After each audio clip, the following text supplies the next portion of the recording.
فرصة لصالح فريق الوداد. البحث عن البحري، البحث عن المراوغة، فرصة للوداد، البحث عن العرضية، تمريرة البحري، ركلة جزاء لفريق الوداد. ركلة جزاء لفريق الوداد يشير الحكم في حدود دقيقة 30. إذن الحكم لم يتردد في إشهار خطأ لصالح فريق الوداد لصالح اللاعب البحري. طبعا يعلن عنها الحكم. نتابعون الإعادة واش كان هناك إعاقة. طبعا هنا الصورة أكيد توضح الإعاقة اللي كانت ضد لاعب فريق الوداد الرياضي.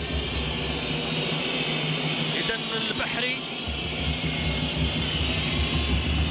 إبراهيم البحري يتحصل على ركلة جزاء لصالح فريق الوداد الرياضي. هو محمد الناجم احد انتدابات فريق الوداد في هذا الموسم، لاعب السابق لفريق الشباب الطاس خنيفره. في فرصه للتسجيل الهدف، فرصه جول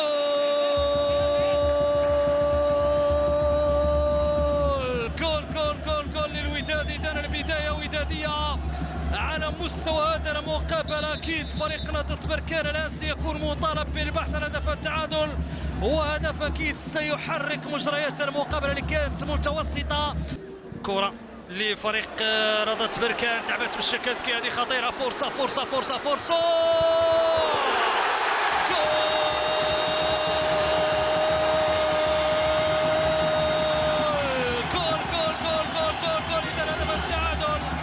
هدف التعادل من فريق نهضة بركان. إذا يستغل الفرصة على النحو الجيد على مستوى الجهة اليسرى ويسكن أكيد الكرة في الشباك من خلال عملية كانت عملية جيدة وهفوة على مستوى دفاع فريق الوداد الرياضي. أكيد غنتابعوا الإعادة.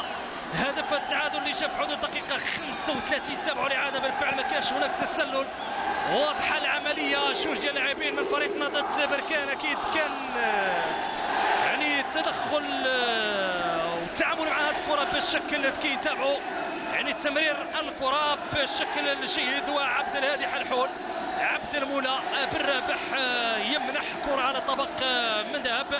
لعب عبد الهادي حلحول الذي يسكنها في الشباك. اذا هدف مقابل هدف. مباراة أكيد وإن كانت خلف الجولة الثانية كيتمكن من استغلال الفرصة، وقبل ذلك كان صاحب الرأسية اللي ما تمش استغلالها هنا أيوب الشرطي، والتمريرة أيوب الشرطي هو اللي عطى الكرة اللي عطات الهدف. إذا كنظن أمين الكاس هو اللي كان صاحب. شوفوا إلى أمكن أكيد الإعادة الفرحة الكبيرة لعب فريق نهضة بركان.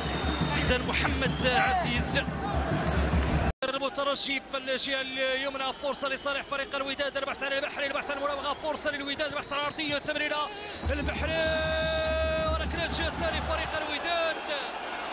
ركلة جزاء لفريق الوداد يشير الحكم في حدود دقيقة 30. إذا الحكم لم يتردد في إشهار خطأ لصالح فريق الوداد لصالح اللاعب البحري، وبذلك ستكون فرصة مواتية لفريق الوداد الرياضي لتسجيل الهدف الأول في حدود دقيقة 30 من خلال ركلة جزاء.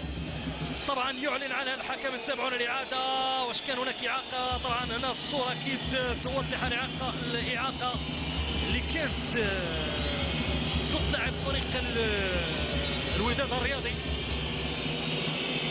إذا البحري، إبراهيم البحري يتحصل على ركلة جزاء لصالح فريق الوداد الرياضي. هو محمد الناجم احد انتدابات فريق الوداد في هذا الموسم، لاعب السابق لفريق الشباب الطاس خنيفره. في فرصه للتسجيل الهدف، فرصه جول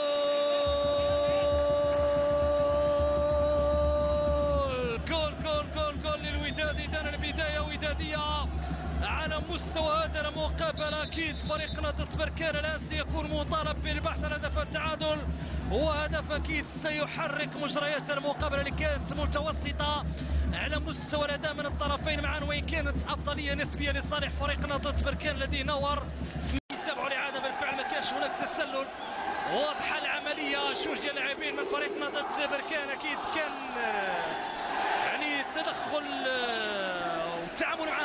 بالشكل كيتابعوا يعني تمرير الكره بشكل جيد. وعبد الهادي حلحول عبد المولى بالرابح يمنح كره على طبق من ذهب. لعب عبد